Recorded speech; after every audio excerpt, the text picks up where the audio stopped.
സംസ്ഥാനത്ത് ഗുണ്ട ആക്രമണങ്ങൾ വ്യാപകമാകുന്ന പശ്ചാത്തലത്തിൽ വ്യാപക പരിശോധനയുമായി പോലീസ്.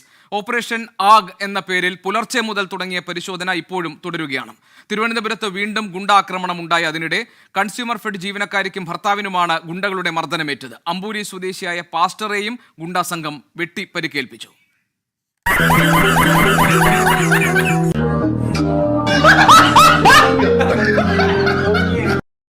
നിങ്ങൾ പറ, എങ്ങനെ ഗുണ്ട ആക്രമണങ്ങൾ വർദ്ധിക്കാതിരിക്കും? അതുപോലെയുള്ള പ്രോത്സാഹനമല്ലേ നമ്മളുടെ സമൂഹം അവർക്ക് കൊടുക്കുന്നത്? ന്യൂസ് 18 എന്ന ചാനൽ അവരുടെ ചാനൽ ചർച്ചയിൽ പ്രത്യേക ഇരിപ്പിടം നൽകിക്കൊണ്ട് ഗുണ്ടാ സംഘാംഗം എന്ന ലേബലും കൊടുത്ത് ഒരു ഗുണ്ടയെ പിടിച്ച് കൊണ്ടുവന്ന് ഇരുത്തിയിരിക്കുക.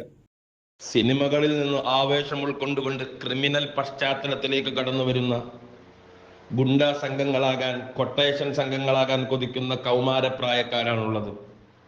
അതിന് വലിയൊരളവ് സിനിമകൾ പങ്കുവഹിക്കുന്നുണ്ട്. കൊട്ടേഷൻ സംഘങ്ങൾക്ക് സിനിമകളിൽ നല്ല കയ്യടിയാണ് ലഭിക്കുന്നത്. മീഡിയകളിൽ അവർക്ക് ഇരിപ്പിടമുണ്ട്. പോലീസ് സ്റ്റേഷനുകളിൽ അവർക്ക് സ്വാധീനമുണ്ട്. രാഷ്ട്രീയക്കാർക്കിടയിൽ അവർക്ക് സ്വാധീനമുണ്ട്. ഈ നിലയിൽ കൊട്ടേഷൻ സംഘങ്ങളിൽ ഉൾപ്പെട്ടു കഴിഞ്ഞാൽ ഞങ്ങളെല്ലാം നേടി എന്ന ഒരു പാഠത്തിലൂടെയാണ് ഇന്നത്തെ കൗമാരക്കാർ കടന്നു പോകുന്നത്. അതുകൊണ്ടാണ് ഇവിടെ കൊട്ടേഷൻ സംഘങ്ങൾ വർദ്ധിക്കുന്നത്. ഇനി ഏറ്റവും കൂടുതൽ ഉണ്ടാകാൻ പോകുന്നത് കൊട്ടേഷൻ സംഘങ്ങൾ തമ്മിലുള്ള പകപോക്കലുകളാണ് ഇനി കൂടുതലായിട്ടുണ്ടാകാൻ പോകുന്നത്.